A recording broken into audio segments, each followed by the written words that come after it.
बहुत समय पहले की बात है। एक नगर में एक धनी सेठ रहा करता था। उस सेठ के पास सभी प्रकार की सुख सुविधाएं थीं, लेकिन उसके कोई संतान नहीं थी।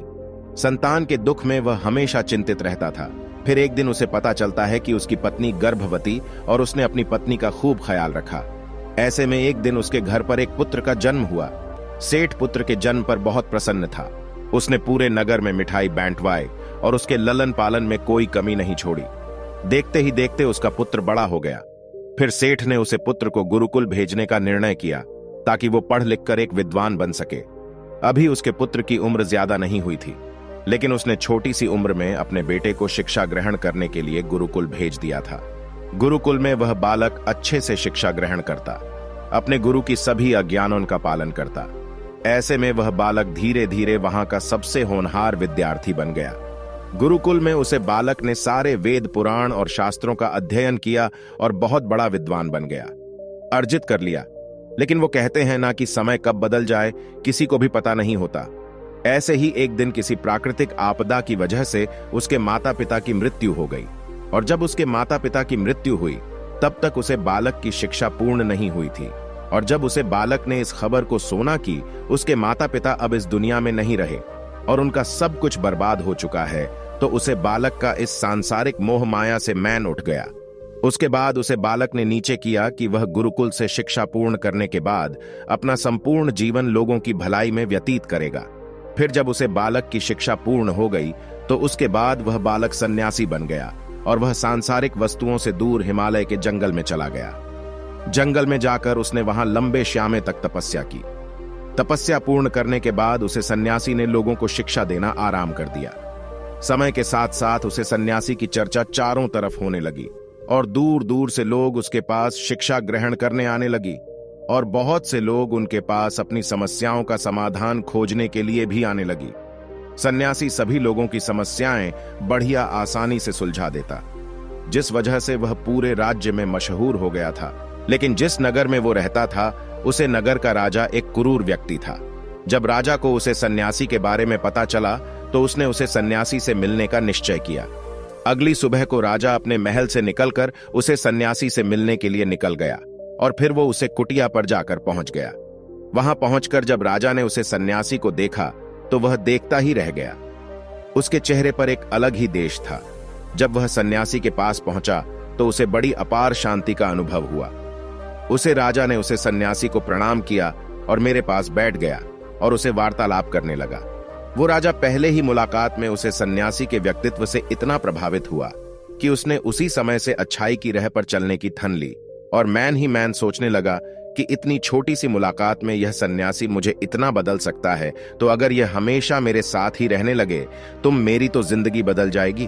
और यही सोचकर राजा सन्यासी से अपने महल चलने के लिए आग्रह करने लगा। राजा का आग्रह सुनकर सन्यासी माना नहीं कर पाया और वो राजमहल चलने को तैयार हो गई। फिर राजा सन्यासी को लेकर राजमहल की ओर चल दिया। राजमहल पहुंचने पर राजा ने सन्यासी का खूब आदत सत्कार किया, और उसके बाद राजा ने सन्यासी को एक सही कमरे में भोजन करवाया। भोजन के पक्ष सन्यासी ने राजा को धन्यवाद दिया और राजा से जाने की आज्ञा मांगी। यह सुनकर राजा ने कहा कि आप हमारे बाग में जब तक चाहे तब तक रह सकते हैं। आपको यहाँ पर किसी भी प्रकार की कोई असुविधा नहीं होगी, और आप यहाँ रहेंगे तो हमारी प्रजा को भी अच्छा लगेगा और हमें भी अच्छा लगेगा। यह सुनकर सन्यासी ने राजा का प्रस्ताव स्वीकार कर लिया। उसके बाद राजा ने सेवकों से कहा कि सन्यासी महाराज के लिए बगीचे में रहने का, खाने का और वस्त्र आदि का प्रबंध किया जाए। राजा की आज्ञा के अनुसार सेवकों ने एक सुंदर सी कुटिया का निर्माण कर दिया। उसके बाद वह सन्यासी उसी कुटिया में रहने लगी। सन्यासी को उसे कुटिया में रहते रहते कहीं साल बीत गए, और इस दौरान राजा ने उनकी खूब सेवा की। परंतु कहीं सालों बाद एक दिन राजा और रानी को आवश्यक कार्य के लिए दूसरे राज्य जाना पड़ा, लेकिन उन्होंने एक सेवादार को सन्यासी की सेवा के लिए नियुक्त कर दिया। परंतु वह सेवादार राजा के जाने के बाद बीमार पड़ गई और अपने घर चला गया, और कभी लौटकर वापस नहीं। तो सन्यासी ने क्रोध में आकर उसे राजा को खूब सुनाया हो। राजा से कहा कि ही राजन, जो जिम्मेदारी तुम पूरी नहीं कर सकते तो वह उठाते ही क्यों हो। तब राजा ने सन्यासी से क्षमा मांगते हुए कहा कि ही भगवान, यदि मुझसे कोई भूल हो गई हो तो मैं उसके लिए आपसे क्षमा मांगता हूं। मुझे क्षमा कर दीजिए और आप अपना क्रोध शांत कीजिए और मुझे बताइए कि आखिर हुआ क्या है। यह सुनकर उसे सन्यासी ने कहा कि तुम्हारे जाने के बाद मुझे यहां पर किसी ने भोजन नहीं दिया और मैं बहुत दिनों तक भूखा ही रहा। मुझे यहां पर आकर किसी ने पूछा तक नहीं कि मैं किस हाल में हूं। यह सुनकर राजा ने सन्यासी से क्षमा मांगी और कहा कि ही भगवान, आज के बाद में ऐसी कोई भी गलती नहीं होगी। फिर कुछ देर बाद मामला शांत हो गया। जब राजा और सन्यासी के बीच वार्तालाप हो रही थी तो रानी भी यह सब वार्तालाप चुपके सुन रही थी और सब कुछ देख रही थी। उसके बाद राजा ने उसे सन्यासी को कोई भी शिकायत का मौका नहीं दिया और उसकी खूब सेवा की। परंतु कुछ दिनों बाद राजा को फिर किसी आवश्यक कार्य से अपने राज्य से बाहर जाना पड़ा। लेकिन इस बार राजा ने राज्य से बाहर जाने से पहले अपनी रानी को कहा कि जब तक मैं नहीं आऊं तब तक आप स्वयं सन्यासी की देखभाल करोगे। यह सुनकर रानी ने कहा कि जी महाराज, आप निश्चित होकर जाइए, मैं सन्यासी महाराज की अच्छे से देखभाल करूंगी। उसके बाद रानी हर रोज भोजन बनाकर सन्यासी महाराज को भेज देती थी। लेकिन एक दिन रानी नहाने के लिए चली गई और सन्यासी को भोजन देना भूल गई। सन्यासी ने काफी देर तक भोजन का इंतजार किया, लेकिन जब भोजन नहीं आया तब सन्यासी सोच में पड़ गया कि आज खाना क्यों नहीं आया। उसके बाद सन्यासी ने सोचा कि वह खुद महल में जाकर देखेगा कि आखिर अब तक खाना कंटिन्यू नहीं आया, और फिर वह महल पहुंच गया। जब वह महल के अंदर पहुंचा तो वहां उसकी नजर रानी पर पड़ी। रानी के लंबे लंबे गाने काले केस जो कि उसकी कमर पर लहरा रही थी, उसकी कजरारी आंखें जो देखने मात्रा से ही घायल कर दे, उसकी हिरानी जैसी चाल, रानी के इतने सुंदर रूप को देखकर सन्यासी चिकित्स हो गया और रानी की सुंदरता सन्यासी के मैन में घर कर गई और वह वहां से बिना कुछ कहे ही अपनी कुटिया में लौट आया। सन्यासी रानी के रूप की सुंदरता को भुला ना सका और वह खाना पीना छोड़कर अपनी कुटिया में पड़ा रहा। उसने कई दिनों तक कुछ भी नहीं खाया, जिस वजह से वह बहुत कमजोर हो गया। फिर कुछ समय बाद राजा वापस लौटे और जब उसे सन्यासी की हालत का पता चला तो वह सीधे सन्यासी के पास पहुंच गए और बोले कि ही भगवान, क्या बात है, आपको क्या हो गया और आप इतने कमजोर कैसे हो गए? चिंता है और आप किस गहरी सोच में डूबे हो? क्या मुझसे कोई भूल हो गई है? तब सन्यासी ने कहा कि नहीं राजन, आपसे कोई भूल नहीं हुई है। यह सुनकर राजा ने कहा, तो फिर क्या बात है, आप मुझे बताइए, मैं आपकी परेशानी जरूर दूर करूंगा। यह सुनकर सन्यासी ने राजा से कहा कि ही राजन, मैं आपकी रानी की अद्भुत सुंदरता को देखकर उनकी सुंदरता के फेर में पड़ गया हूं और अब मैं रानी की बिना जिंदा भी नहीं रह सकता। यह सुनकर राजा हैरान हो गया और कुछ देर सोचने के बाद राजा ने उसे सन्यासी से कहा, मैं आपको रानी दे दूंगा। यह सुनकर सन्यासी बहुत पसंद हुआ। फिर राजा सन्यासी को लेकर महल चले गए और जब राजा और सन्यासी महल पहुंचे तो उसे दिन रानी ने अपने सबसे सुंदर वस्त्र और गहने पहने हुए फिर राजा रानी के पास पहुंचे और राजा ने रानी से कहा कि कोई सन्यासी की मदद करनी चाहिए। यह बहुत कमजोर पड़ गए हैं और मैं नहीं चाहता कि किसी ज्ञानी पुरुष की हत्या का कलंक मेरे सर पर लगे। उसके बाद राजा ने रानी से पूछा कि क्या आप यह पाप अपने सर पर लेना चाहती हैं? राजा की यह बात सुनकर रानी ने राजा से पूछा कि आखिर इन सन्यासी के इस दुख का कारण क्या है। तो राजा ने रानी से कहा कि सन्यासी आपकी अद्भुत सुंदरता के दीवाने हो गए हैं। राजा की यह बात सुनकर रानी ने कहा कि राजन, आप चिंता मत करिए, अब आप सब कुछ मेरे ऊपर छोड़ दीजिए। मुझे पता है कि मुझे अब क्या करना है। उससे आपके ऊपर ना तो सन्यासी की हत्या का पाप लगेगा और ना ही उससे मेरे पवित्र धर्म का नाश होगा। रानी की यह बात सुनकर राजा ने रानी को सन्यासी को सौंप दिया। उसके बाद सन्यासी रानी को लेकर कुटिया पर पहुंचे। जब रानी सन्यासी की कुटिया पर पहुंची, पुरानी ने सन्यासी से कहा कि हमें रहने के लिए घर चाहिए, हम इस झोपड़ी में नहीं रह सकते। यह सुनकर सन्यासी राजा के पास गया और राजा से जाकर बोला कि हीराजान, हमें रहने के लिए घर चाहिए। सन्यासी की बात सुनकर राजा ने उनके लिए घर का प्रबंध कर दिया। फिर सन्यासी रानी को लेकर घर पहुंचा। जब रानी सन्यासी के साथ उसे घर पर पहुंची तो रानी ने सन्यासी से कहा कि यह घर तो बहुत गंदा है और इसकी हालत बहुत खराब है, मैं इस घर में नहीं रह सकती।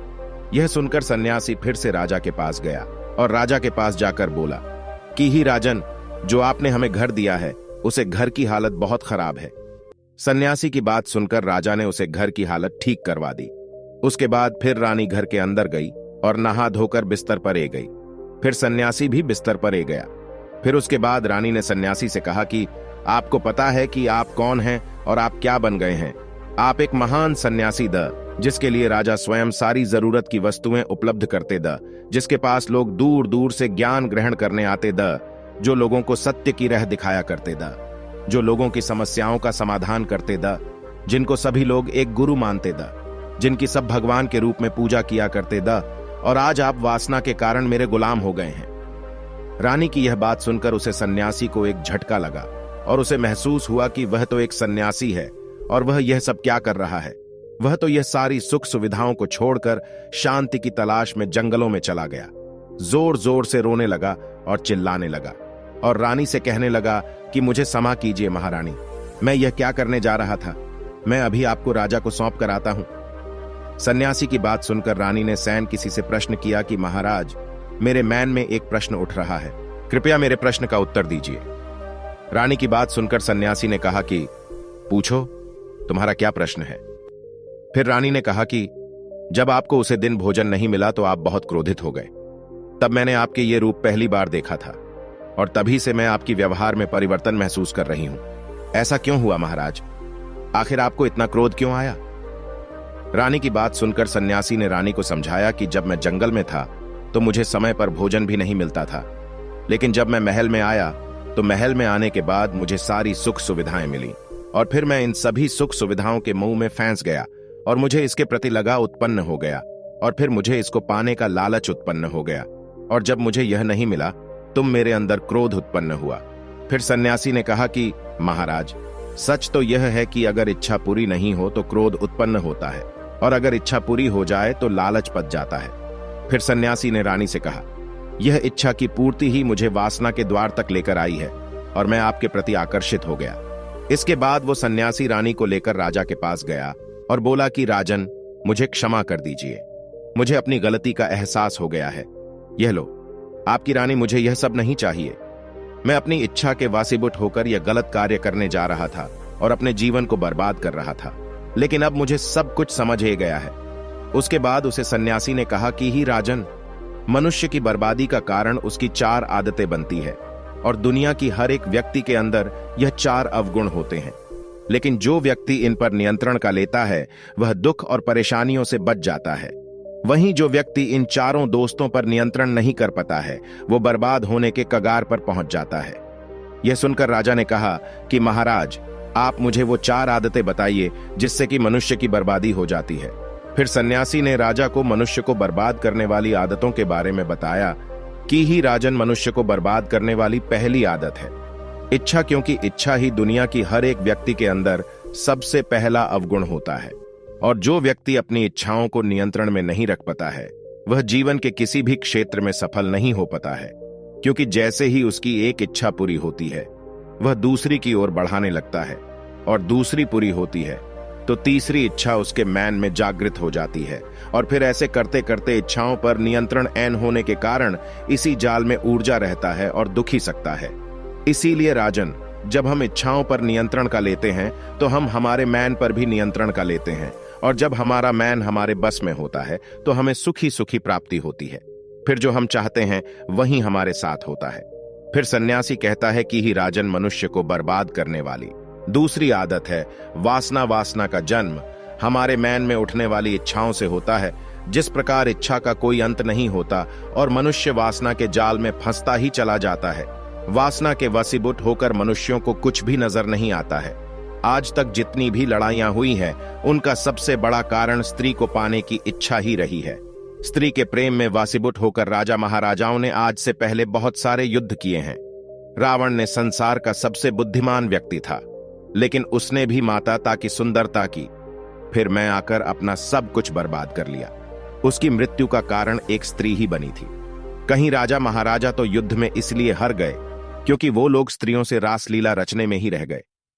ईश्वर ने तो स्त्री की उत्पत्ति इस संसार को बढ़ाने के लिए की है, लेकिन आजकल लोगों ने इसे अपनी वासना का शिकार बना लिया है, अपने मनोरंजन का साधन समझने लगे हैं और जब उन्हें अपना यह मनोरंजन नहीं मिलता तो वो पागल हो जाते हैं और ना जाने क्या क्या कर बैठते हैं। इसीलिए ही राजन, जितना हो सके उतना वासना से दूर रहना चाहिए। फिर सन्यासी कहता है कि हिरजान, मनुष्यों को बर्बाद करने वाली तीसरी आदत है क्रोध, क्योंकि जब मनुष्य की वासना की पूर्ति नहीं होती है तो उसके अंदर क्रोध उत्पन्न हो जाता है और जब व्यक्ति को क्रोध आता है तो उसे पर उसका नियंत्रण नहीं होता है और फिर वो क्रोध में आकर कहीं गलत निर्णय ले लेता है। वो दूसरों को भला बुरा का देता है, गलियां निकल देता है और जब उनका क्रोध शांत होता है तो उन्हें अपनी गलती का एहसास हो जाता है, लेकिन तब तक तो सब कुछ बर्बाद हो चुका होता है। क्रोध के कारण मनुष्य के कहीं बने बनाए काम भी बिगड़ जाते हैं। जब मनुष्य के भीतर क्रोध उत्पन्न होता है तो वो अंदर से बहुत कमजोर हो जाता है, और एक कमजोर मनुष्य कुछ भी नहीं कर सकता है। उसे कभी भी सफलता हासिल नहीं हो सकती। क्रोध हमारे भीतर तनाव को उत्पन्न करता है, और अगर एक बार हम तनाव में चले गए तो हमारा पूरा जीवन बर्बाद हो जाता है। फिर सन्यासी कहता है कि ही राजा मनुष्य को बर्बाद करने वाली ज्योति आदत है। लालच ही राजन, लालच का फल सदैव बुरा होता है। लालच में पड़कर हम बहुत से लोगों का बुरा कर देते हैं। हर मनुष्य के जीवन में कभी ना कभी ऐसे अगर अवश्य आते हैं जब वह लालच कर बैठता है और अधिक पाने की लालसा में वह कुछ ऐसा कर बैठता है जिससे जो उसके पास था वह उसे भी गवा देता है। क्योंकि जैसे ही व्यक्ति की एक इच्छा पूरी होती है उसका लालच बढ़ जाता है और उसके मैन में और कहीं जन्म लेने लगती है। जो व्यक्ति लालच करता है वह कामयाबी से कोसों दूर रहता है, क्योंकि एक ना एक दिन लालच का दुश्मन सामने आता ही है। अगर हम समय रहते ही लालच को त्याग दें और उसकी फेर में ना पड़े तो हम एक सफल व्यक्ति अवश्य बन सकते हैं। फिर अंत में सन्यासी राजा से कहता है कि हे राजन, अगर मनुष्य चारों आदतों को छोड़ देता है तो उसे जीवन में सफल होने से कोई नहीं रोक सकता। जो इन आदतों को नहीं छोड़ता है उसे जीवन में बर्बाद होने से कोई रोक सकता। मैं एक सन्यासी होकर इसकी फिर मैं पद गया था तो सामान्य मनुष्य तो इससे बच नहीं सकता। इसीलिए ही राजन मनुष्यों को इन आदतों से हमेशा बचाना चाहिए। दोस्तों, इस वीडियो में बस इतना ही। मिलते हैं अगली वीडियो में। धन्यवाद।